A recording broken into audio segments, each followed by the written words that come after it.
आलसियों का कोड़ा, राजा भोज का सपना, किसकी रचना है? इसका आपको जवाब बताना है। तो इस प्रश्न का जवाब मुझे उम्मीद है कि आपने चयनित किया होगा राजा शिव प्रसाद सितारे हिंद को। तो विकल्प ए के साथ राइट आंसर के साथ है। दूसरा प्रश्न दूसरा प्रश्न है कि शेखर एक जीवनी किस विधा की रचना है? शेखर एक जीवनी किस विधा की रचना है? तो अपने अपने अजनबी और नदी के द्वीप उपन्यासों के उपन्यासकार, इसको सच्चिदानंद हीरानंद वात्सायन अज्ञे द्वारा लिखी गई ये रचना है साथियों। और क्या है यह? उपन्यास विधा की रचना है। विधा पूछा जा रहा है। शेखर एक जीवनी, जीवनी से कंफ्यूज मत होइएगा, उपन्यास है यह अज्ञे जी का। अज्ञे जी ने शेखर एक जीवनी, नदी के द्वीप, अपने अपने अजनबी उपन्यासों की रचना की है। बढ़ते हैं प्रश्न संख्या 3 की तरफ। तीसरा प्रश्न, एक कंठ विषपाई काव्य नाटक के रचनाकार कौन है? 1963 ईस्वी का प्रकाशित यह नाटक किसके द्वारा लिखा गया है, जिसमें भगवान शंकर के आख्यानों को प्रस्तुत किया गया है? तो इस प्रश्न का जवाब आपने दुष्यंत कुमार को चुन लिया, तो बी विकल्प के साथ राइट आंसर के साथ हैं। चौथा प्रश्न आपके स्क्रीन पर, सुदामा पांडे धूमिल का प्रथम काव्य संग्रह निम्नलिखित में से कौन सा है? सुदामा पांडे धूमिल का पहला काव्य संग्रह आपको बताना है कौन सा है। चौथे प्रश्न का सही उत्तर चयनित करिए। और इस प्रश्न का राइट आंसर आपने अगर चयनित कर लिया है किसको, सुदामा पांडे धूमिल द्वारा लिखा गया इसमें से पहला काव्य संग्रह 1972 ईस्वी का प्रकाशित संसद से सड़क तक को चुना आपने, तो बिल्कुल सही जवाब विकल्प ए। कल सुनना काव्य कृति के लिए इन्हें साहित्य अकादमी पुरस्कार से भी सम्मानित किया गया था।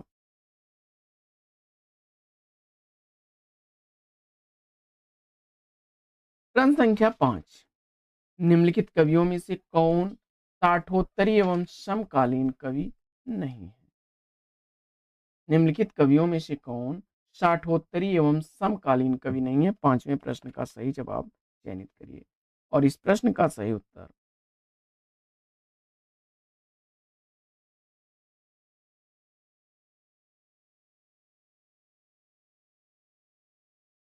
तो इसमें स्वच्छंदतावादी कवि कौन नहीं है? गोपाल सिंह नेपाली को अगर उत्तर में आपने चुन लिया, तो ये जो हैं स्वच्छंदतावादी कवि हैं गोपाल सिंह नेपाली, विकल्प डी इसका राइट आंसर है। बाकी साठोत्तरी और समकालीन कवियों में अरुण कमल, सुदामा पांडे धूमिल और आलोक धनवा जी हैं। बेतवा बिहार के रहने वाले थे गोपाल सिंह नेपाली। 1911 ईस्वी में इनका जन्म हुआ था। चंपारण बिहार में पड़ता है बेतिया। पृथ्वीराज रासो हिंदी साहित्य के किस काल में लिखा गया ग्रंथ है? आसान सा जवाब है। अगर इसका जवाब आपने आदिकाल चुना होगा तो राइट आंसर के साथ है विकल्प ए। पृथ्वीराज रासो चंद्रबरदाई द्वारा लिखा गया है। प्रश्न संख्या 7, सातवां प्रश्न, महावीर प्रसाद द्विवेदी ने आदिकाल को क्या संज्ञा दी? महावीर प्रसाद द्विवेदी जी के अनुसार आदिकाल को किस काल की संज्ञा दी गई है? प्रश्न संख्या 7 का सही जवाब वीर काल, विकल्प सी को चुना आपने, राइट आंसर है। आदिकाल को महावीर प्रसाद द्विवेदी जी ने वीर का, क्षमा करें, आदिकाल को महावीर प्रसाद द्विवेदी जी ने बीज वपन काल नाम दिया है। डी विकल्प इस प्रश्न का राइट आंसर हो जाएगा, बीज वपन काल। विश्वनाथ प्रसाद मिश्र जी ने वीर काल की संज्ञा, विश्वनाथ प्रसाद मिश्र जी ने विश्वनाथ प्रसाद मिश्र जी ने विश्वनाथ प्रसाद मिश्र जी ने वीर काल की संज्ञा दी थी। आचार्य हजारी प्रसाद द्विवेदी जी ने आचार्य हजारी प्रसाद द्विवेदी जी ने आदिकाल को आदिकाल कहा है।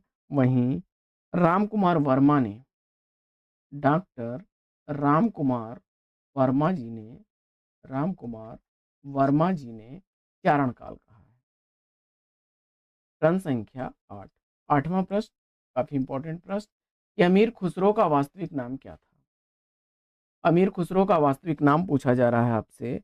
तो 1253 ईस्वी में जो कासगंज वर्तमान जिला है, वहीं पर पटियाली नामक स्थान पर इनका जन्म हुआ था और अबुल हसन यमुनुद्दीन खुसरो इनका नाम था। जवाब में सी विकल्प को चुन करके आपने राइट आंसर दिया है। प्रश्न संख्या 9, नौवां प्रश्न है, परमाल रासो किसके द्वारा लिखा गया ग्रंथ है? इसका आपको जवाब बताना है। परमाल रासो, जिसका एक आला खंड नाम से भी भाग प्रकाशित है, तो जगनिक कवि को चुना आपने। विकल्प ए राइट आंसर है। सूरदास के गुरु कौन थे? प्रश्न संख्या 11 का सही जवाब चयनित करिए। प्रश्न संख्या 11 का सही जवाब सेलेक्ट करिए। 11वें प्रश्न का सही उत्तर आपने वल्लभाचार्य को चुना। बिल्कुल सही जवाब विकल्प। अगला प्रश्न,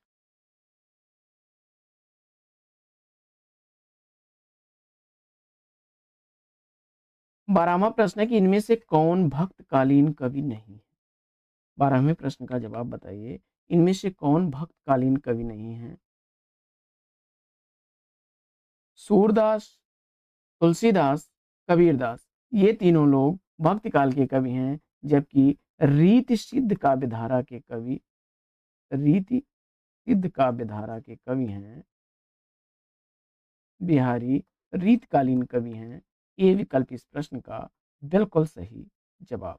इनके द्वारा लिखा गया ग्रंथ बिहारी सतसई है और बिहारी सतसई एक ही कृति इनकी 713 दोहों की रचना है, जो हिंदी साहित्य में इनको अमर ख्याति अर्जित करने का कारण बनी। साथियों, 713 दोहे इन्होंने लिख करके इस प्रकार लिखे हैं कि इनके संदर्भ में एक कहावत भी है कि देखन में छोटन लगे, घाव करें गंभीर।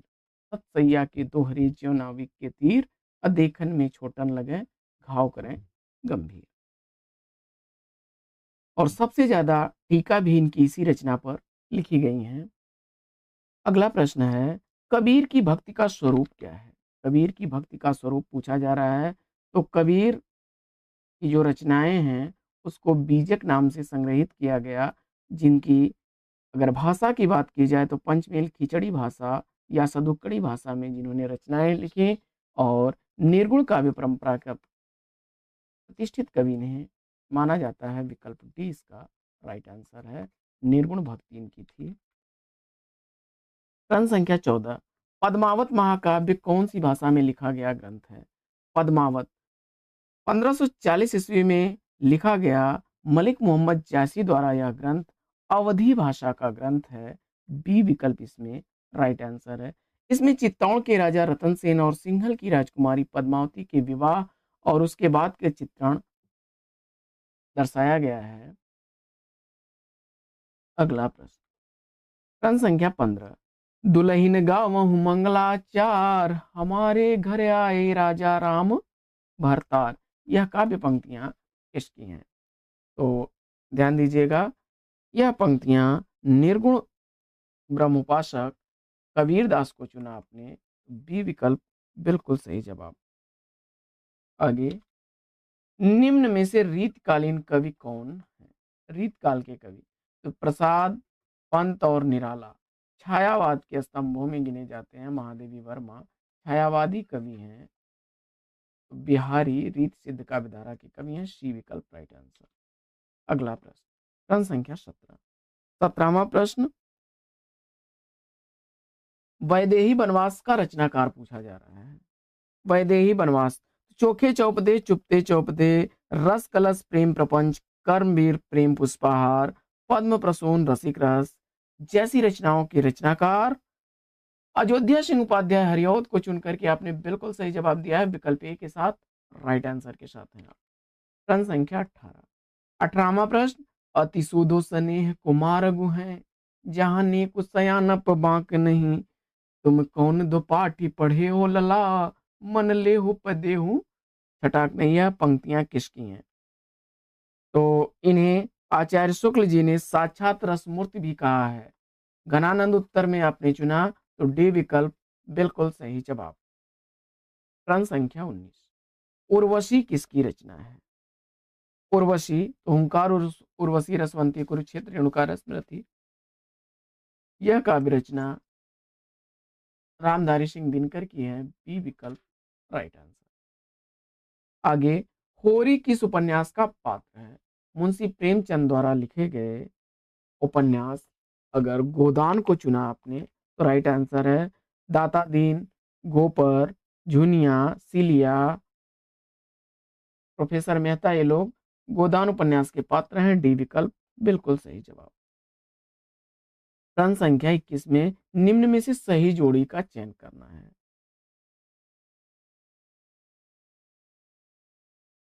तो इसमें दिए गए विकल्पों में आपने सेलेक्ट कर लिया है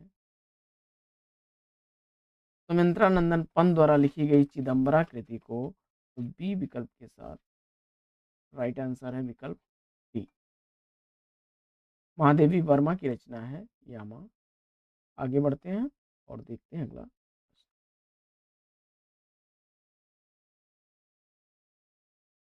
प्रश्न संख्या 22। 22वां प्रश्न है कि ठिकरे की मंगनी उपन्यास की लेखिका कौन है? ठिकरे की मंगनी किसके द्वारा लिखा गया उपन्यास है? तो शामली, जिंदा मुहावरे, सात नदियां एक समंदर जैसे उपन्यासों के उपन्यासकार नासिरा शर्मा को चुन करके इस प्रश्न का बिल्कुल सही उत्तर दिया है। बी विकल्प राइट आंसर है। प्रश्न संख्या 23। 23वां प्रश्न है कि रेहन पर रघु किस लेखक का उपन्यास है? रेहन पर रघु उपन्यास किसके द्वारा लिखा गया है? प्रश्न संख्या 23 का सही जवाब चयनित करिए और 23वें प्रश्न का राइट आंसर मुझे उम्मीद है कि आपने सेलेक्ट किया होगा किसको। 2011 ईस्वी में इस रचना के लिए साहित्य अकादमी पुरस्कार से भी सम्मानित किया गया था। साहित्य अकादमी पुरस्कार भी दिया गया है रेहन पर रघु के लिए किसको? महुआ चरित, उपसंहार, काशी काशी और अपना मोर्चा भी उपन्यास इन्हीं के द्वारा लिखा गया है। काशीनाथ सिंह उत्तर लगा करके आपने राइट आंसर दिया है विकल्प ए। प्रश्न संख्या 24। 24वां प्रश्न है कि भोर का तारा एकांकी का लेखक पूछा जा रहा है। भोर का तारा एकांकी किसके द्वारा लिखी गई है? खंडहर खिड़की, घोंसले, कबूतर खाना, बंदी, मेरी बांसुरी, कलिंग विजय और ऋण की हड्डी जैसी एकांकियों के एकांकीकार किसको चुना आपने? जगदीश चंद्र माथुर जी को, तो बिल्कुल सही जवाब बी विकल्प के साथ राइट आंसर दिया है आपने। आइए बढ़ते हैं साथियों आगे और देखते हैं प्रश्न संख्या 25 को। 25वां प्रश्न,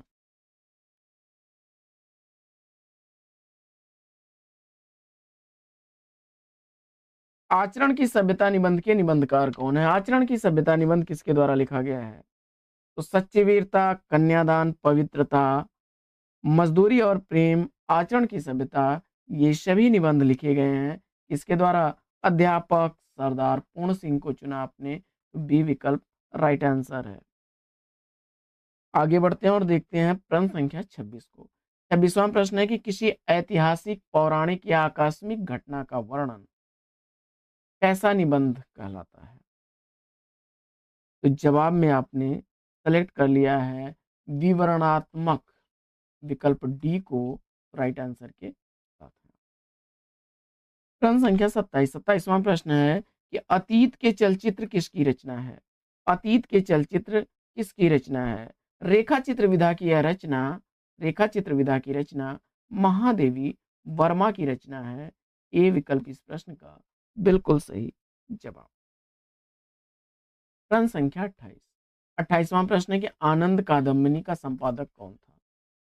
आनंद कादम्बिनी के संपादक कौन थे? प्रश्न संख्या 28 का राइट आंसर 1855 ईस्वी में पत्रिका प्रकाशित होती थी मिर्जापुर से आनंद कादम्बिनी, जिसके संपादक थे बद्री नारायण चौधरी। प्रेमघन, सी विकल्प इस प्रश्न का बिल्कुल सही जवाब। आगे,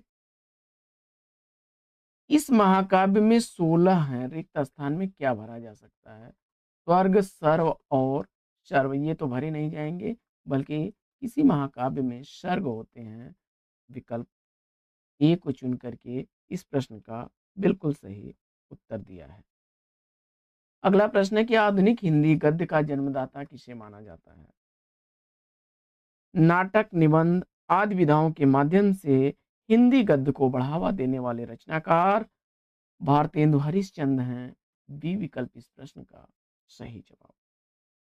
अगला प्रश्न, है सही विकल्प चयनित करना है कि महाकाव्य और खंड काव्य में समान लक्षण क्या होते हैं।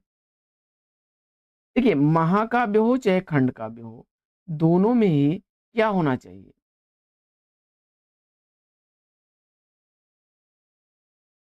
कथानक और उपस्थान, ये दो चीजें जो हैं महाकाव्य और खंड काव्य दोनों में होती हैं। उपस्थापन और कथानक, विकल्प डी को चुना राइट आंसर है।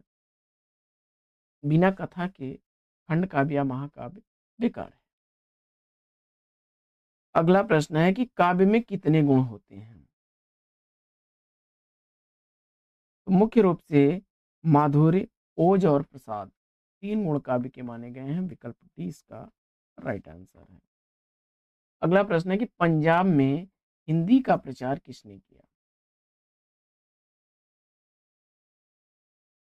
ओम जय जगदीश हरे आरती की रचना भी उन्होंने की है। और श्रद्धाराम फिल्लौरी, विकल्प बी को चुना राइट आंसर के साथ है। प्रश्न संख्या 34, अज्ञेय जी को किस कृति पर ज्ञानपीठ पुरस्कार से सम्मानित किया गया?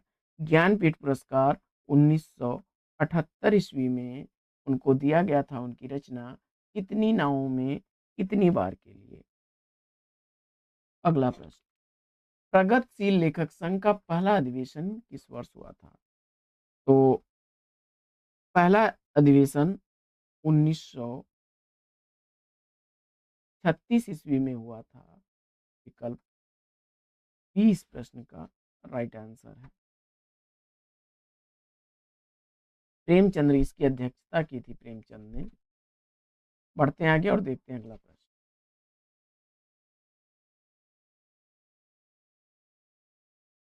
अगला प्रश्न है, अंचल किस साहित्यकार का उपनाम है?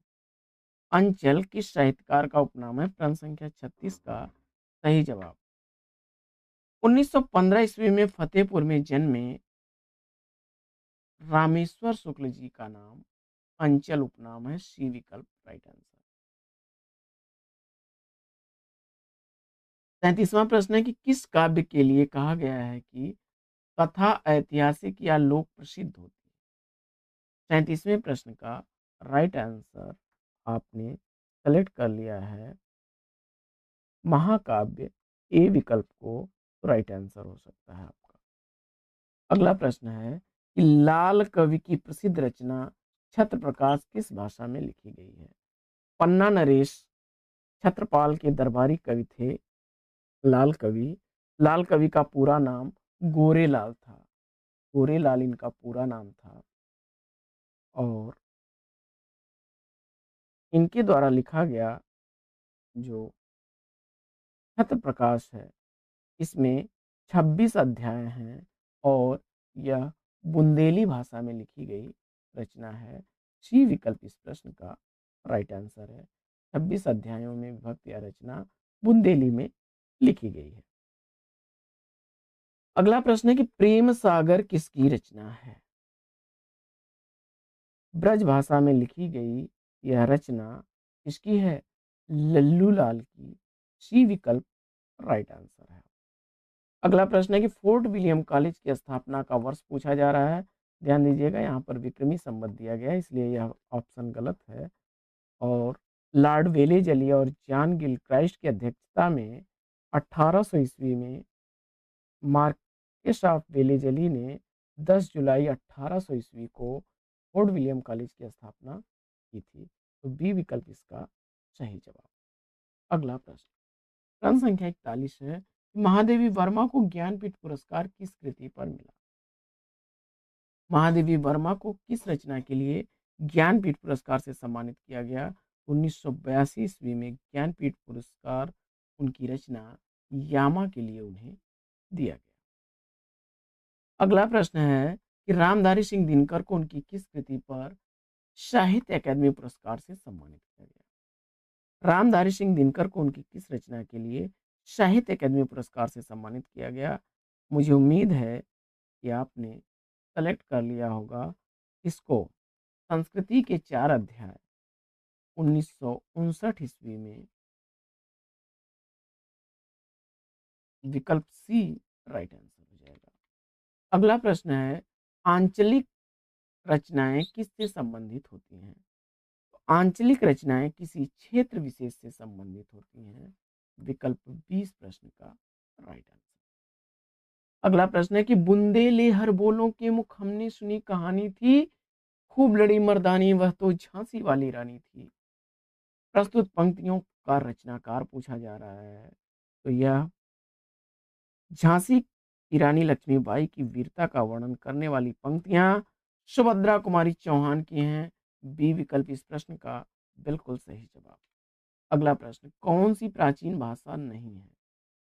दिए गए विकल्पों में अपभ्रंश, प्राकृत और संस्कृत प्राचीन है, जबकि आधुनिक भाषाओं में पंजाबी आती है। विकल्प 20 प्रश्न का राइट आंसर हो जाएगा। अगला प्रश्न है कि खड़ी बोली हिंदी का विकास किस भाषा से हुआ है? प्रश्न संख्या 46 का सही जवाब अपभ्रंश भाषा चुन करके राइट आंसर दिया है आपने। अगला प्रश्न है कि ध्रुपद गायन का संबंध किस भाषा से है? ध्रुपद गायन का संबंध अगर आपने सेलेक्ट किया होगा ब्रज भाषा को, तो बिल्कुल सही जवाब के साथ है आप।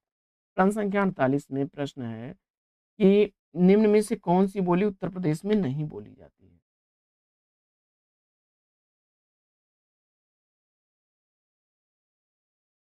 तो देखिए, कन्नौजी, ब्रज और भोजपुरी उत्तर प्रदेश की बोलियां हैं, जबकि मेवाती उत्तर प्रदेश की बोली नहीं है।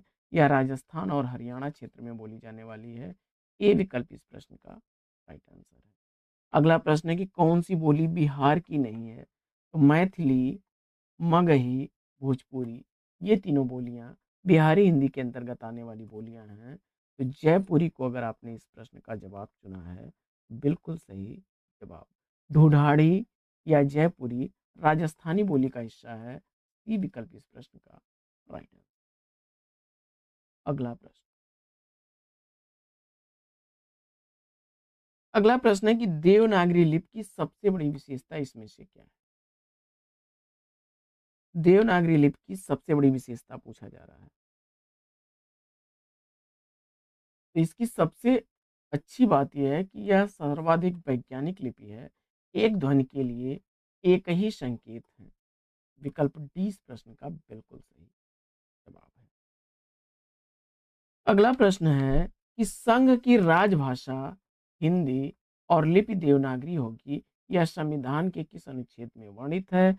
और दिए गए विकल्पों में अनुच्छेद 343 एक के अनुसार चुना। राइट आंसर है विकल्प ए। अगला प्रश्न है कि निम्न में से किस धातु से भाषा बनी है? तो भाषा का अर्थ होता है वाणी की अभिव्यक्ति, जो कि भाष धातु से बनी है। बी विकल्प इस प्रश्न का बिल्कुल सही जवाब।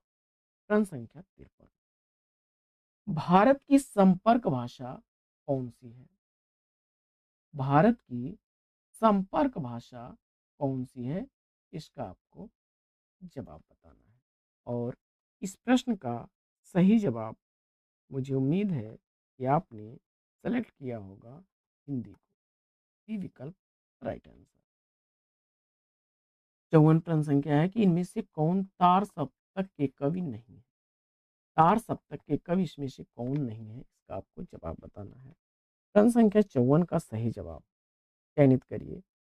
और इस प्रश्न का जवाब आपने सेलेक्ट कर लिया है। देखिए, भवानी प्रसाद मिश्र जी इसमें जो है, यह दूसरे सप्तक के कवि हैं। दूसरा तार सप्तक जो था उसके कवि हैं। तो विकल्प 20 का राइट आंसर है। अगला प्रश्न, उक्त व्यक्ति प्रकरण का लेखक पूछा जा रहा है। अवधी भाषा में उल्लेख करने वाली यह दूसरी प्रमुख रचना उक्ति व्यक्ति प्रकरण है, जिसके लेखक दामोदर पंडित हैं। अगला प्रश्न है कि तद्भव पत्रिका का प्रकाशन स्थल क्या है?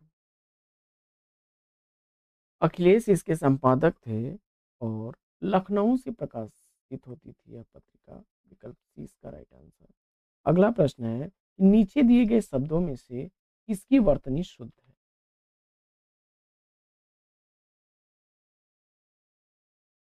शुद्ध वर्तनी वाला शब्द इसमें से चयनित करना है। द्वारिका को चुना आपने, ए विकल्प राइट आंसर है। देखिए,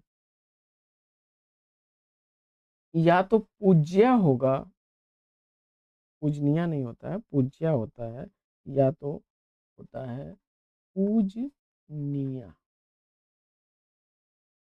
इसी तरह से अहिल्या नहीं बल्कि अहल्या, यह शुद्ध है। और अंतर ध्यान नहीं होता है बल्कि अंतर धान होता है। आगे बढ़ते हैं और देखते हैं अगला प्रश्न। अगला प्रश्न फिर वही है कि शुद्ध वर्तनी वाला चयन करना है, और इसमें आपने अधीन शब्द को चुना, तो बी विकल्प राइट आंसर। अनाज शब्द का पर्यायवाची पूछा जा रहा है। दिए गए विकल्पों में से मुझे उम्मीद है कि आपने सस्य को चुना होगा, तो बी विकल्प इस प्रश्न का राइट आंसर। प्रश्न संख्या 60। निम्नलिखित शब्दों में से अग्नि का पर्यायवाची पूछा जा रहा है। प्रश्न संख्या 60 का सही जवाब क्या बनेगा? तो अनल हुतासन पावक, आपने बी विकल्प को चुना, तो बिल्कुल सही जवाब। मयंक चंद्रमा का पर्यायवाची होता है, मयंक चंद्रमा का पर्यायवाची होता है। अंबर आकाश का पर्यायवाची है। पीयूष समृद्ध का पर्यायवाची है। आगे बढ़ते हैं और देखते हैं अगला प्रश्न। अव्ययी भाव समास का उदाहरण बताइए।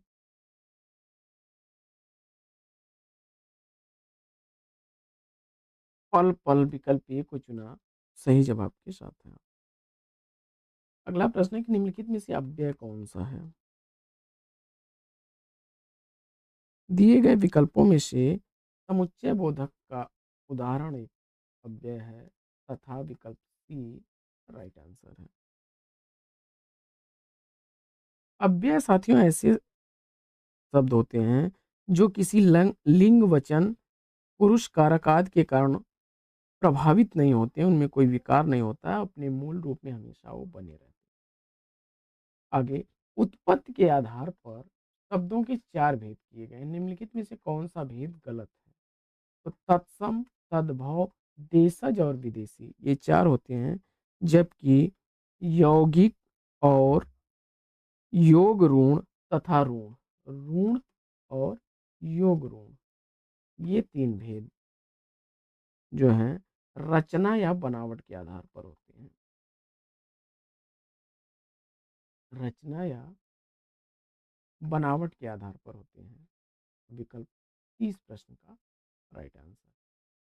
आगे बढ़ते हैं और देखते हैं अगला।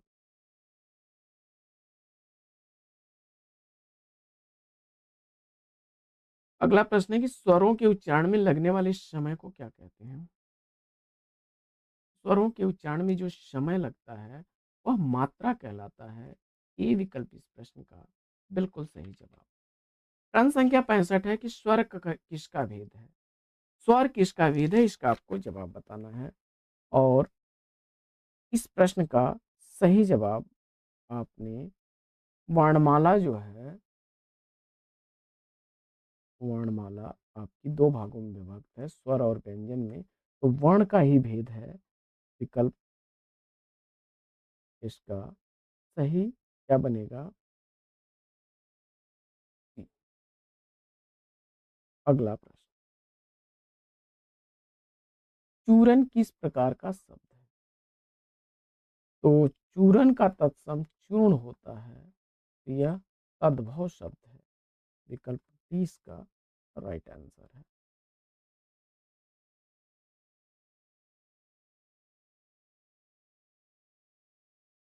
अगला प्रश्न।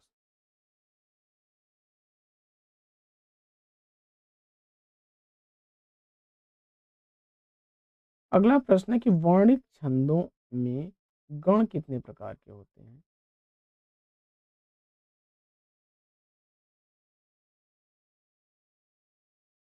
पूर्ण साथियों और तत्सम के तहत रखा जाता है। विकल्प 20 का सही जवाब होगा।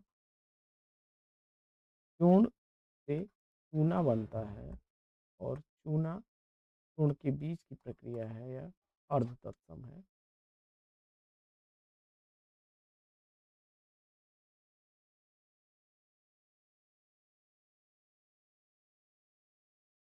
20 प्रश्न का राइट आंसर हो जाएगा।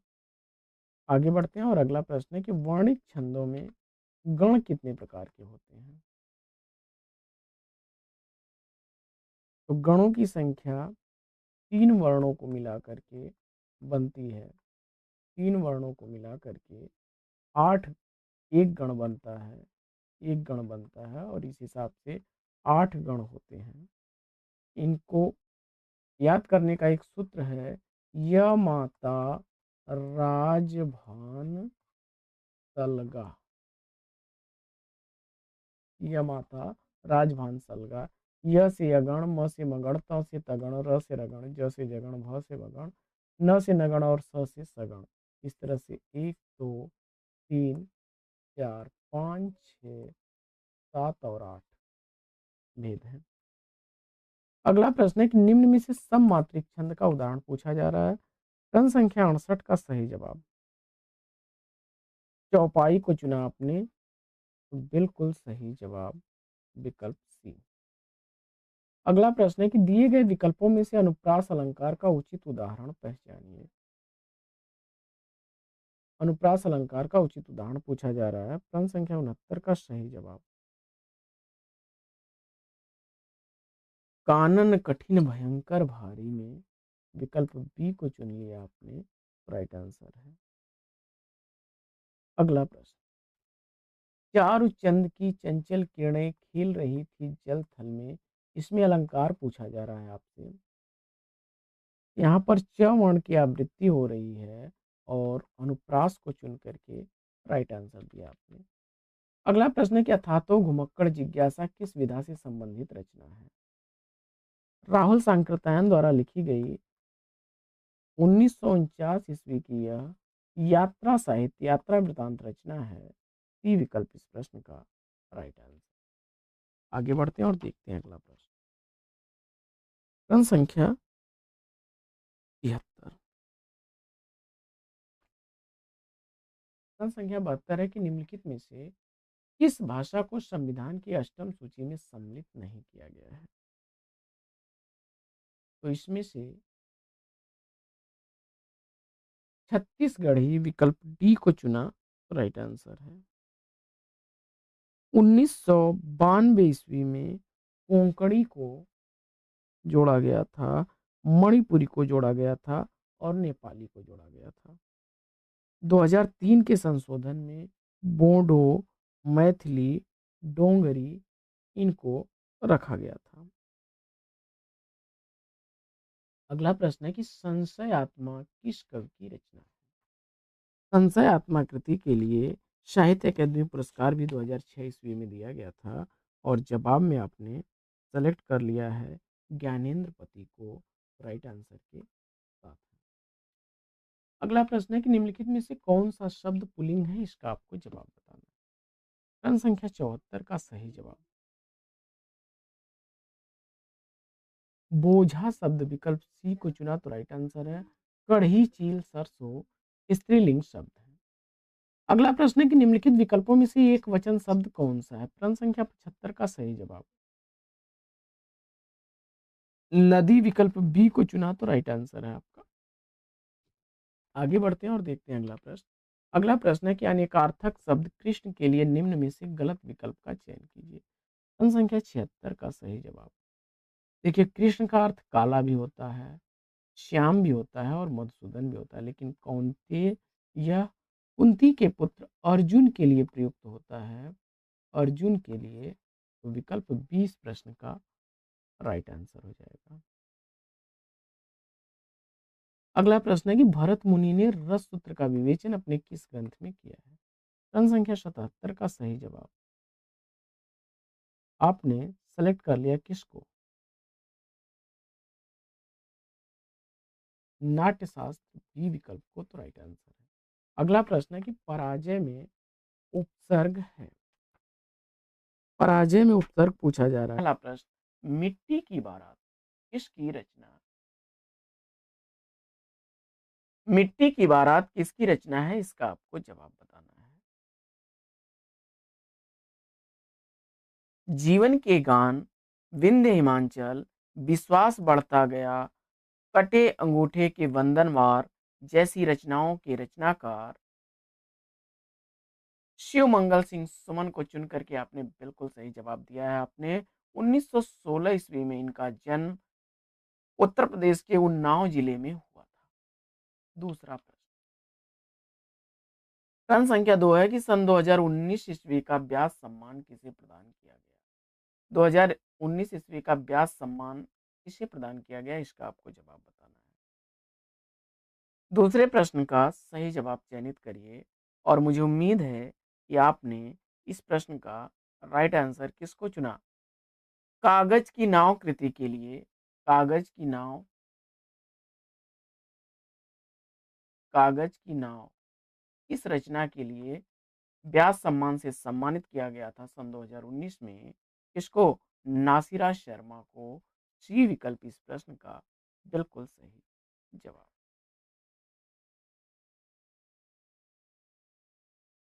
हिंदी साहित्य में व्यास सम्मान पहली बार 1991 ईस्वी में दिया गया था रामविलास शर्मा को। रामविलास शर्मा जी को दिया गया था और रामविलास शर्मा को यह पुरस्कार उनकी रचना भारत के प्राचीन भाषा परिवार और हिंदी इस रचना के लिए इन्हें दिया गया था। बढ़ते हैं प्रश्न संख्या 3 की तरफ। तीसरा प्रश्न पुरस्कार से संबंधित है कि हिंदी में प्रथम सरस्वती सम्मान किसे प्रदान किया? हिंदी में प्रथम सरस्वती सम्मान किसे प्रदान किया गया था, इसका आपको जवाब बताना है। और तीसरे प्रश्न का सही जवाब आपने सेलेक्ट कर लिया। 1991 ईस्वी में हरिवंश राय बच्चन जी को सरस्वती सम्मान से पहली बार सम्मानित किया गया। विकल्प ए बिल्कुल सही जवाब। बढ़ते आगे और देखते हैं प्रश्न संख्या 4 को। चौथा प्रश्न, भारतीय साहित्य का सबसे बड़ा साहित्यिक पुरस्कार किसे माना जाता है? भारतीय साहित्य में सबसे बड़ा साहित्यिक पुरस्कार किसे माना जाता है? चौथे प्रश्न का सही जवाब चयनित करिए। प्रश्न संख्या 4 का राइट आंसर क्या बनेगा? चौथे प्रश्न का सही उत्तर आपने सेलेक्ट कर लिया किसको? भारतीय साहित्य का सबसे बड़ा साहित्यिक पुरस्कार ज्ञानपीठ पुरस्कार है।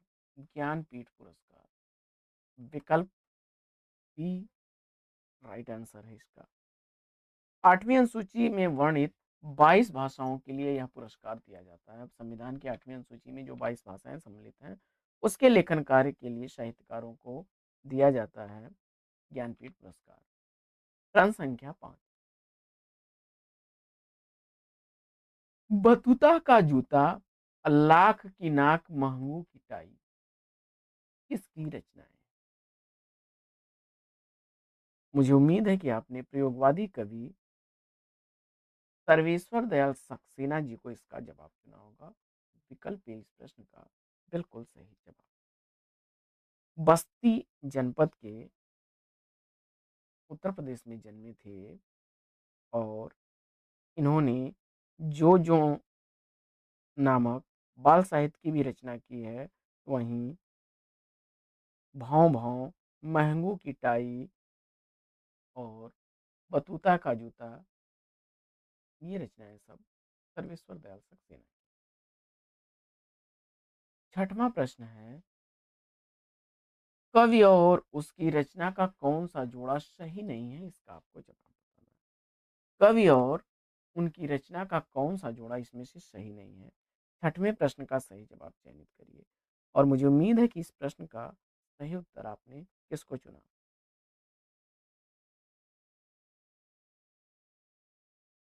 प्रश्न संख्या 6 का सही जवाब, तो देखिए शिवराज भूषण भूषण शब्द रसायन देव का परिमल सूर्यकांत त्रिपाठी निराला की रचना है, जबकि उद्धव शतक यह रचना भारतेंदु हरिश्चंद्र की नहीं है, बल्कि किसकी है? जगन्नाथ दास रत्नाकर की। जगन्नाथ दास रत्नाकर की रचना है। तो जवाब 20 का राइट आंसर हो जाएगा, यह जोड़ा सही नहीं है।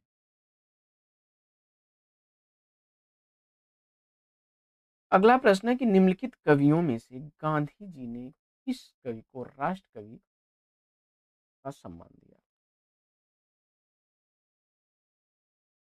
महात्मा गांधी जी ने भारतीय स्वतंत्रता आंदोलन के प्रतिनिधि कवि को राष्ट्र कवि की संज्ञा दी थी, उनकी रचना भारत भारती से प्रभावित होकर के, भारत भारती भारत भारती रचना से प्रभावित होकर के जो गांधी जी ने मैथिली शरण गुप्त जी को क्या कहा था? राष्ट्र कवि।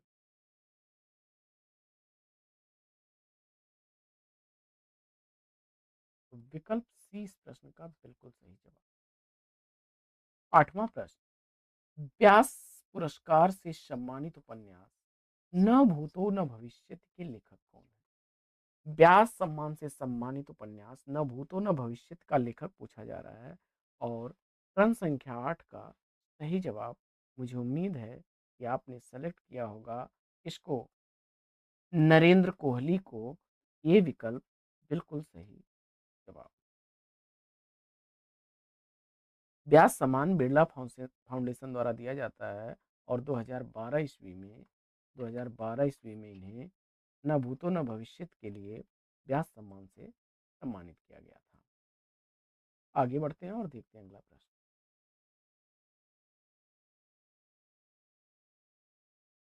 प्रश्न संख्या 9, नौवां प्रश्न है कि किस कवि को कवियों का कवि कहा जाता है? वो कौन से रचनाकार हैं जिन्हें कवियों का कवि कहा जाता है? नौवें प्रश्न का सही उत्तर, मुझे उम्मीद है कि आपने सेलेक्ट किया होगा, तो डॉक्टर रंजना अरगड़े ने शमशेर बहादुर सिंह पर कवियों के कवि शमशेर नामक पुस्तक भी लिखी है। जवाब में शमशेर बहादुर सिंह को चुना, तो बिल्कुल सही जवाब विकल्प। 10वां प्रश्न है कि भाषा वह साधन है जिसके द्वारा मनुष्य अपने विचार दूसरों तक भली भांति प्रकट कर सकता है, यह कथन किसका है? 10वें प्रश्न का सही जवाब क्या होगा? 10वें प्रश्न का राइट आंसर, अगर आपने सेलेक्ट किया है इसको, कामता प्रसाद गुरु को, तो बिल्कुल सही जवाब बी विकल्प राइट आंसर है। हिंदी की आदि जननी कौन सी है? देखिए, हिंदी वैसे तो अभ्रंश से निकली हुई है, लेकिन यहाँ पर आदि जननी की बात की जा रही है, तो आदि जननी संस्कृत है, विकल्प 20 प्रश्न का राइट आंसर। 12वां प्रश्न है कि इनमें से क्या कविता के पदों में सक्रियता और प्रभावशीलता लाता है? 12वें प्रश्न का सही जवाब चयनित करिए। प्रश्न संख्या 12 का सही उत्तर क्या बनेगा? काव्य में आंतरिक सौंदर्य तथा रस के प्रभाव से क्या होता है? काव्य गुण कहलाता है। प्रश्न संख्या 12 में अगर आपने काव्य गुण को सेलेक्ट किया है, राइट आंसर है विकल्प सी। कविता में जो सक्रियता और प्रभावशीलता है, यह क्या है? काव्य का गुण है। आगे बढ़ते हैं और देखते हैं अगला।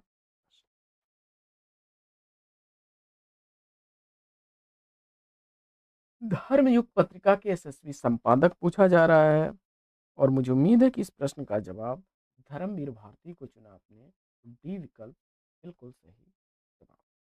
आगे बढ़ते हैं और देखते हैं प्रश्न संख्या 14। 14वां प्रश्न है कि हिंदी के प्रथम गद्यकार पूछा जा रहा है। हिंदी का प्रथम गद्यकार पूछा जा रहा है आपसे, और दिए गए विकल्पों में से आपने किसको चुना? लल्लू लाल को अगर चुन लिया है तो बिल्कुल सही जवाब के साथ हैं आप। लल्लू लाल इस प्रश्न का राइट आंसर हो जाएगा। विकल्प बी बिल्कुल सही जवाब। अगला प्रश्न है कि आधुनिक हिंदी साहित्य की पहली आत्मकथा के लेखक कौन माने जाते हैं? प्रश्न संख्या 15 का सही जवाब चयनित करिए। आधुनिक हिंदी साहित्य की पहली आत्मकथा किसके द्वारा लिखी गई है? मुझे उम्मीद है कि इस प्रश्न का जवाब आपने 1941 ईस्वी में लिखी गई आत्मकथा मेरी आत्मकहानी, मेरी आत्मकहानी, मेरी आत्मकहानी नाम से बाबू श्याम सुंदर दास ने 1941 ईस्वी में आधुनिक हिंदी साहित्य की पहली आत्मकथा लिखी थी। अगला प्रश्न, प्रश्न संख्या 16, ईश्वरीलाल गोस्वामी द्वारा रचित कहानी इसमें से कौन सी है? देखिए, प्लेग की चुड़ैल कहानी तो मास्टर भगवान दास की है, मास्टर भगवान दास की है। और 11 वर्ष का समय आचार्य रामचंद्र शुक्ल की कहानी है।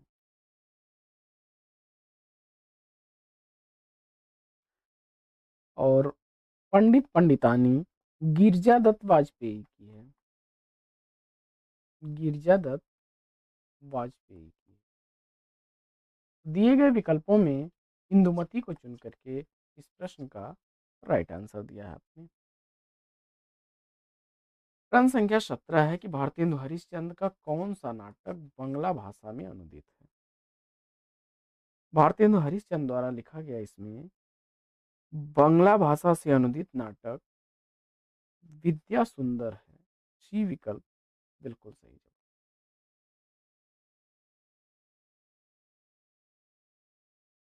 अगला प्रश्न, अगला प्रश्न है कि हिंदी का प्रथम मौलिक उपन्यास किसे माना जाता है? 1882 ईस्वी का रचित लाला श्रीनिवास दास द्वारा, लाला श्रीनिवास दास द्वारा लिखा गया है उपन्यास परीक्षा गुरु, जो हिंदी का पहला मौलिक उपन्यास आचार्य शुक्ल जी मानते हैं इसको, आचार्य शुक्ल जी के अनुसार। तो विकल्प डी इस प्रश्न का राइट आंसर है। प्रश्न संख्या 19, हिंदी साहित्य का सबसे प्रसिद्ध उपन्यासकार किसको माना जाता है? हिंदी साहित्य में उपन्यास सम्राट की उपाधि से सम्मानित रचनाकार मुंशी प्रेमचंद्र हैं।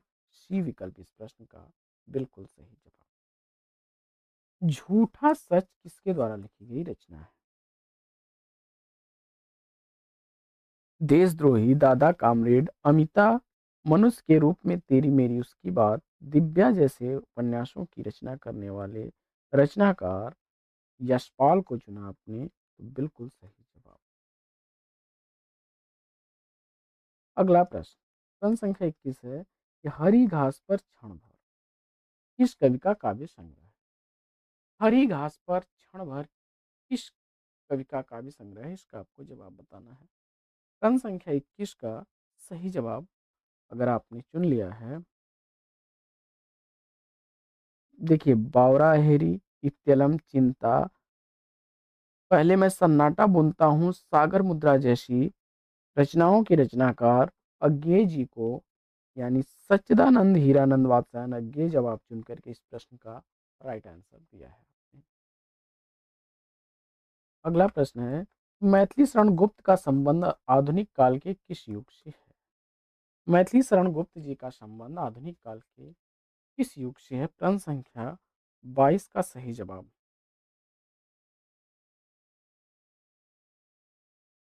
द्विवेदी युग चुन करके बिल्कुल सही जवाब दिया है, विकल्प डी। अयोध्या सिंह उपाध्याय, हरिऔध, श्रीधर पाठक, राम नरेश त्रिपाठी, मैथिली शरण गुप्त, ये लोग आधुनिक काल में द्विवेदी काल से संबंधित हैं, द्विवेदी युग से संबंधित रचनाकार हैं। रीति काल को अन्य नाम से जाना जाता है, तो वह कौन सा? तो रीति काल को श्रृंगार काल नाम से सम्मानित किया है? आचार्य विश्वनाथ प्रसाद मिश्र ने कहा है। विश्वनाथ प्रसाद विश्वनाथ प्रसाद मिश्र जी ने रीत काल को श्रृंगार काल नाम दिया। ये विकल्प इस प्रश्न का राइट आंसर हो जाएगा। ज्यादातर विद्वान तो ऐसे रीत काल को रीत काल ही कहते हैं। अगला प्रश्न है कि जब मैं था तब हरि नहीं, अब हरि है मैं ना, सब अंधियारा मिट गया, जब दीपक देखा माए। उपरोक्त दोहे में अंधियारा और दीपक किसके प्रतीक हैं? इसका आपको जवाब बताना है। क्रम संख्या 24 का सही जवाब, मुझे उम्मीद है कि आपने सेलेक्ट किया होगा किसको। तो इसमें जो अंधियारा शब्द है यह अज्ञान का प्रतीक है और दीपक ज्ञान का। विकल्प सी इस प्रश्न का राइट आंसर। आगे बढ़ते हैं और 25वां प्रश्न देखते हैं। क्रम संख्या 25 है, या लकुटी अरु कामरिया पर राज तिहुपुर को तजदारो। यह पंक्तियां किसकी हैं? क्रम संख्या 25 का सही जवाब, मुझे उम्मीद है कि आपने रसखान को चुना होगा। सी विकल्प बिल्कुल सही जवाब। इनकी अन्य पंक्तियां हैं कि मानुष हो तुम ही रस खान, बसों ब्रज गोकुल गांव के ग्वारन। अगला प्रश्न है कि प्रश्न संख्या 26, हिंदी का कौन सा प्रेमाख्यानक कवि एक नेत्र से विहीन था? तो इस प्रश्न का जवाब अगर आपने सेलेक्ट किया है इसको, मलिक मोहम्मद जैसी को, राइट आंसर है। ये एक आंख के काना थे जैसी। विकल्प डी इसका राइट आंसर है। इस संदर्भ में उनकी एक पंक्ति भी है कि मोहम्मद बाई दिस तजी, एक श्रवण एक आँख एक नयन कवि मोहम्मद गुनी, ताई बिमोहा जेह कवि सुनी।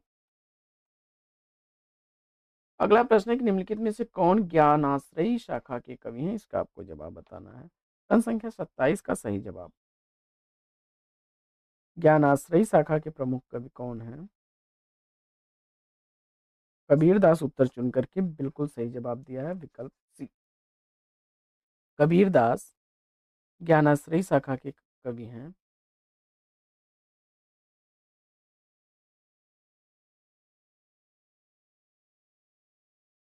अगला प्रश्न है कि कबीर ने समाज सुधार के अंतर्गत किसका उपदेश नहीं दिया है? प्रश्न संख्या 28 में मुझे उम्मीद है कि आपने सेलेक्ट किया होगा। तो देखिए, मूर्ति पूजा का विरोध उन्होंने किया है, जाति प्रथा का भी खंडन किया और हिंदू मुस्लिम पाखंड का भी खंडन किया, लेकिन स्त्री पुरुष की समानता पर कहीं चर्चा नहीं की। तो विकल्प इसका सी राइट आंसर हो जाएगा। अगला प्रश्न,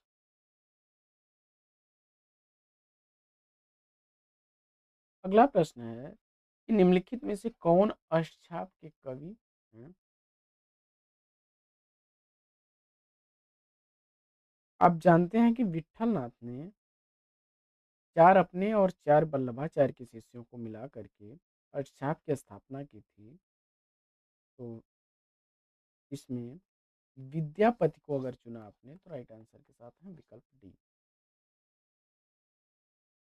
तो क्षमा करें, विद्यापति, मीराबाई और रसखान तीनों लोग ही अष्टछाप के कवि नहीं हैं। तो इसमें से कौन है पूछा जा रहा है। तो जवाब सूरदास होगा। विकल्प बी इसका राइट आंसर है।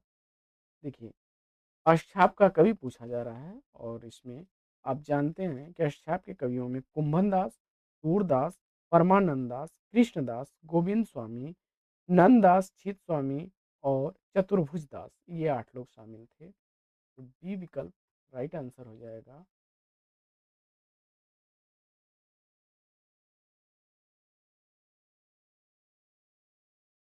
इसमें सही जवाब आपका सूरदास है। ये आदिकाल के कवि हैं। ये दोनों लोग भक्ति काल के ही कवि हैं। एक कृष्ण उपासक हैं, सगुण काव्य परंपरा के कृष्ण उपासक कवि हैं दोनों लोग। अगला प्रश्न, कबीर की भाषा कौन सी थी? कबीर दास की भाषा सदुक्कड़ी भाषा है। डी विकल्प इस प्रश्न का राइट आंसर। अगला प्रश्न, बसहि पक्ष बोलहि बहु भाखा, करहि हुलास देख के शाखा। इस पंक्ति का रचयिता पूछा जा रहा है, कौन है? क्रम संख्या 31 का सही जवाब चयनित करें। क्रम संख्या 31 में राइट आंसर मलिक मोहम्मद जैसी को चुना आपने, तो बी विकल्प राइट आंसर है। अगला प्रश्न, क्रम संख्या 32, सूरदास को किस रस का सम्राट कहा जाता है? सूरदास को किस रस का सम्राट कहा जाता है? वात्सल्य रस जवाब चुना आपने, तो ए विकल्प बिल्कुल सही जवाब। क्रम संख्या 33, आदिकाल की रचना इसमें से पूछी जा रही है। क्रम संख्या 33 का सही जवाब कुमार रासो विकल्प बी को चुना राइट आंसर है। दीप शिखा आधुनिक काल की रचना है, जबकि अखरावट और यह भक्ति काल की रचना है। छत्रसाल दशक यह रीतकालीन कवि की रचना है, रीतकाल की।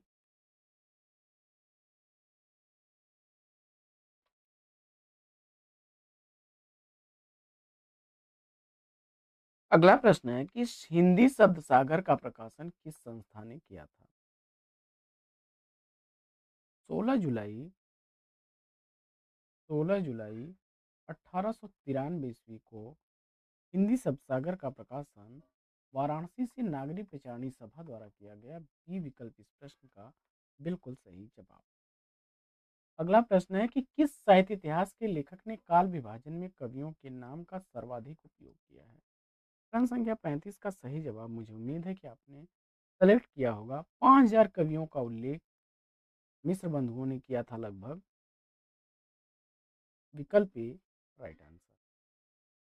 अगला प्रश्न है कि इसमें से वह कौन सी रचना है जिसे मूलतः हिंदी शब्द सागर की भूमिका के रूप में लिखा गया था, किंतु बाद में उसे स्वतंत्र ग्रंथ बना दिया गया? मुझे उम्मीद है कि इस प्रश्न का जवाब आप सेलेक्ट करेंगे। 1929 ईस्वी में प्रकाशित हिंदी साहित्य का जो इतिहास है शुक्ल जी का, यही रचना जो है हिंदी सप्तागर की भूमिका के रूप में लिखी गई थी। विकल्प सी इसका राइट आंसर है। अगला प्रश्न,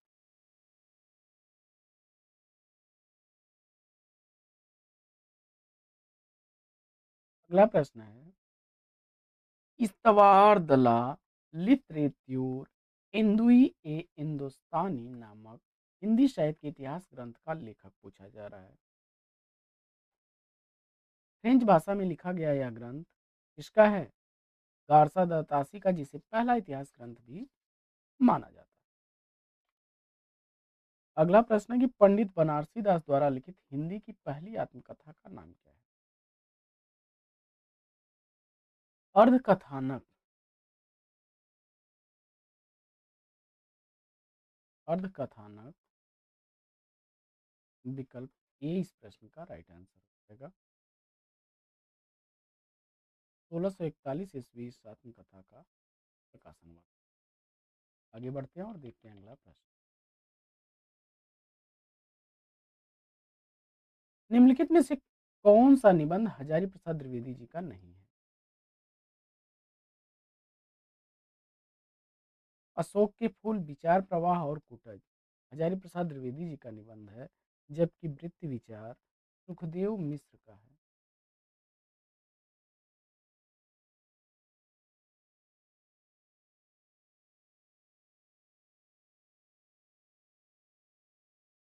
क्रम संख्या 40, 40वां प्रश्न है कि बोली का क्षेत्र जब थोड़ा विकसित हो जाता है, उसमें साहित्य की रचना होने पर वह क्या बन जाती है? बोली का क्षेत्र जब थोड़ा विकसित हो जाता है, तो उसमें साहित्यिक रचनाएं होने लगती हैं और वही उपभाषा का रूप ले लेती है। बी विकल्प इस प्रश्न का बिल्कुल सही जवाब। अगला प्रश्न है कि सिंधी भाषा का संबंध किससे है? प्रश्न संख्या 41 का सही जवाब ब्राह्मण अपभ्रंश को चुन करके बिल्कुल सही उत्तर दिया है आपने। अगला प्रश्न है कि हिंदी भाषी राज्य के अंतर्गत कौन सा राज्य नहीं है? प्रश्न संख्या 42 का सही उत्तर।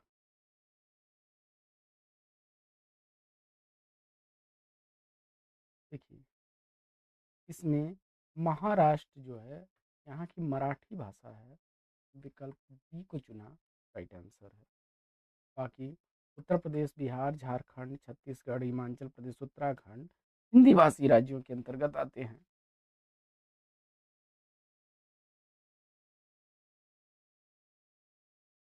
प्रश्न संख्या 43 भाषा की सार्थक लघुत्तम इकाई पूछा जा रहा है। जहां बात सार्थक की हो गई तो भाषा की तो ऐसे सबसे छोटी इकाई ध्वनि होती है, लेकिन सार्थक इकाई शब्द होती है। ये विकल्प राइट आंसर। अगला प्रश्न है कि कार्यालय हिंदी की भाषा कैसी होनी चाहिए? कार्यालय हिंदी अभिधात्मक भाषा में लिखी जानी चाहिए, विकल्प ए इस प्रश्न का बिल्कुल सही। अगला प्रश्न है कि भाषा क्या है? अभिधात्मक ऐसी भाषा होती है जो कहा जाए सीधे सीधे वही समझा जाए। शब्द की तीन शक्तियां होती हैं, अभिधा, व्यंजना, अन- अभिधा, लक्षणा और व्यंजना।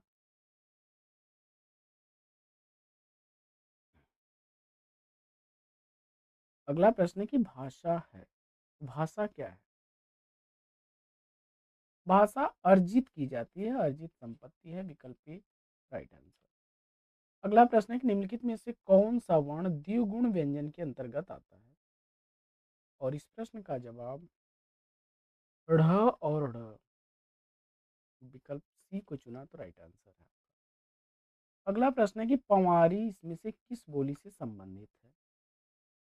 और भदावरी, पवारी, राठौरी ये सब जो है बुंदेली हिंदी की बोलियां हैं, विकल्प सी इसका राइट आंसर। रामचरितमानस में कांडों की संख्या पूछा जा रहा है, काफी रिपीटेड प्रश्न है और 7 कांड उत्तर चुन करके आपने राइट आंसर दिया है। आगे, एकांकी में अन्विति संकलन त्रय के अंतर्गत काल स्थान के साथ किसके निर्वाह की गणना की जाती है?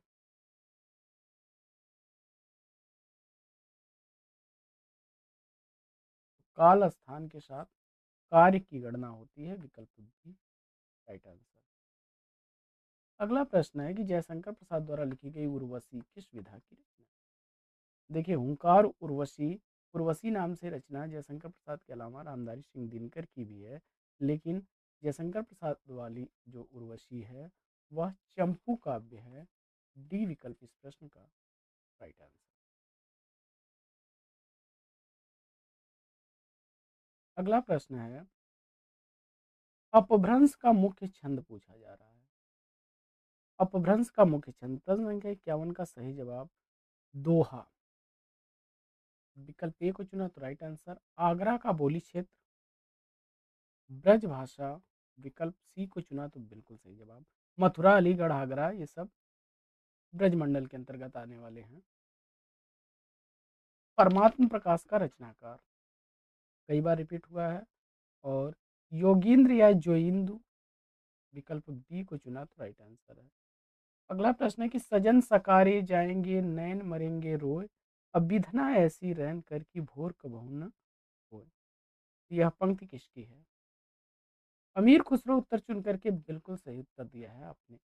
अगला प्रश्न है कि इनमें से जो अनुप्रास अलंकार का लक्षण न हो उसको छांटना है।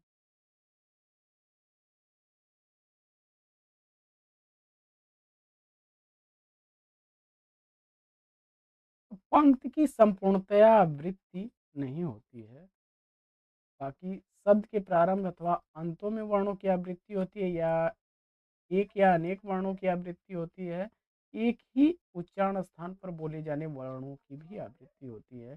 सी विकल्प इस प्रश्न का राइट आंसर। अगला प्रश्न है कि वर्णों की एक से अधिक बार आवृत्ति किस अलंकार में होती है? अभी चर्चा हो रही थी इस पर। अनुप्रास अलंकार उत्तर चुन करके बिल्कुल सही जवाब दिया आपने। अगला प्रश्न है कि श्रोता के लिए किस सर्वनाम का प्रयोग होता है? तो आपने सेलेक्ट कर लिया है। देखिए, अगर मैं कहूँ तो मैं क्या है? उत्तम। मैं उत्तम पुरुषवाचक सर्वनाम है। और तुम, क्या हो जाएगा? मध्यम पुरुष। तो तुम्हें कह रहा हूं तुम, जो मध्यम पुरुष है यही श्रोता है, और जिसके बारे में बात की जाए वह अन्य पुरुष होता है, यह वह आते हैं ना। तो विकल्प इसका बी राइट आंसर बनेगा।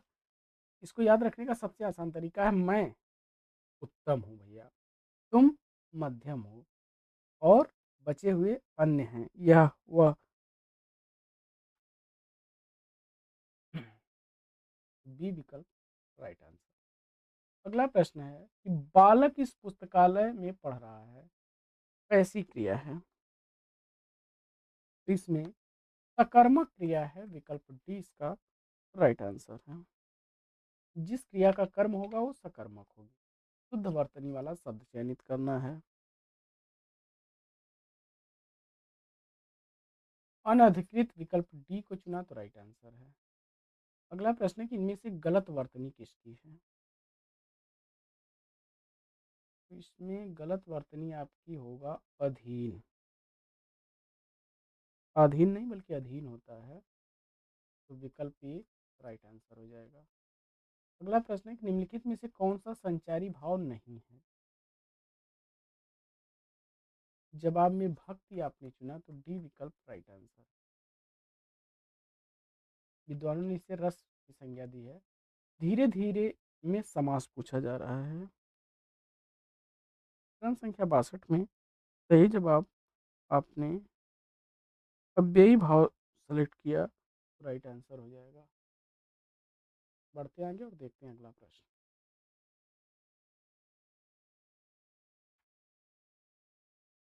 अगला प्रश्न है कि संधि विच्छेद करना है पुष्पांजलि का। पुष्प धन अंजलि, पुष्प धन अंजलि, पुष्पांजलि। विकल्प ए को चुना तो राइट आंसर है। यह दीर्घ संधि का उदाहरण है, दीर्घ स्वर संधि का उदाहरण है। आगे विद्यालय में पूछा जा रहा है कौन सी संधि है? विद्या धनालय विद्यालय में भी आपने दीर्घ स्वर संधि को चुना तो डी विकल्प राइट आंसर। आगे द्विकर्मक वाक्य में कर्म कारकीय विभक्ति को किस पद के साथ प्रयुक्त किया जाता है? प्रश्न संख्या 65 का सही जवाब।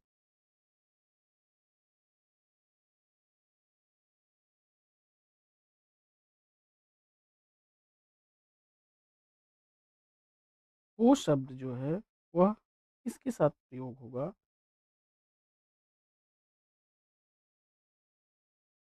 तो गौण कर्म पद जो होता है उसके साथ होता है। विकल्प सी इसका राइट आंसर। अगला प्रश्न है कि निम्नलिखित शब्दों में से तत्सम शब्द कौन सा है? प्रश्न संख्या 66 में तत्सम शब्द सेलेक्ट करना है। तो अग्नि शब्द तत्सम है, आग इसका तद्भव बनेगा। डी विकल्प इसका राइट आंसर है।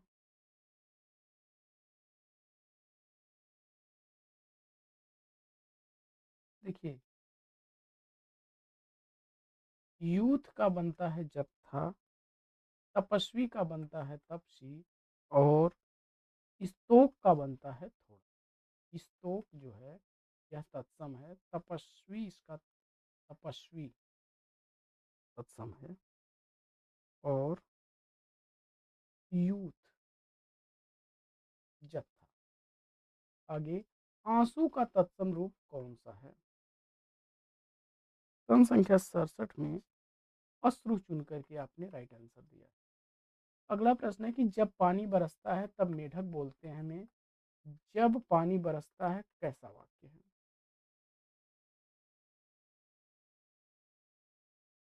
तो जवाब में आपने सेलेक्ट कर लिया है क्रिया विशेषण उपवाक्य, राइट आंसर है आप। अगला प्रश्न है कि कौन सा शब्द अ शब्द का पर्यायवाची नहीं है? क्रम संख्या 69 में अगर आपने सेलेक्ट कर लिया है, देखिए यह सिंदूर शब्द हाथी का पर्याय है, हाथी का पर्याय है। जबकि सरीसृप, पूरक और पौनाशक, पौनाश, ये सब अहि के पर्याय हैं, सर्प के पर्याय हैं। अगला प्रश्न, मुल्ला वजही की रचना इसमें से सेलेक्ट करना है आपको। कुतुब मुस्तरी विकल्प ए को चुना आपने, तो 1609 ईस्वी की है रचना। सराफा का संबंध किससे है? तो सराफा का संबंध सिद्ध साहित्य, इन्हें राहुल भद्र या सरोरुह पाद या सरोज भद्र के नाम से भी जाना जाता है। अगला प्रश्न है कि निम्नलिखित में से कौन अष्टछाप के कवि नहीं? जवाब में देखिए, सूरदास, नंददास, कुंभन दास हैं। सुंदर दास विकल्प डी को चुना तो राइट आंसर हो जाएगा। अगला प्रश्न, ऊँघ का पर्यायवाची पूछा जा रहा है और जवाब में आपने सेलेक्ट कर लिया है ढेर, विकल्प ए को राइट आंसर। अगला प्रश्न, बढ़ते हैं आगे और देखते हैं अगले प्रश्न को। अगला प्रश्न है, निम्नलिखित में से सही कथन चयनित करना है।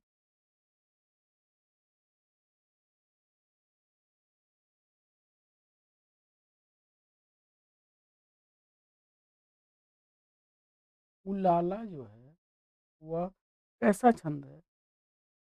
उलाला अर्ध सममात्रिक छंद होता है, तो विकल्प ए इसका राइट आंसर हो जाएगा।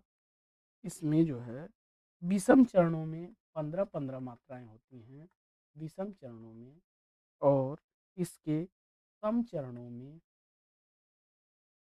13-13 मात्राएं होती हैं। आगे, मात्रिक छंदों में मात्रा कितने प्रकार की होती है?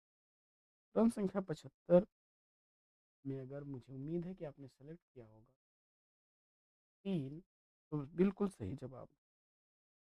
ह्रस्व, दीर्घ और प्लुत।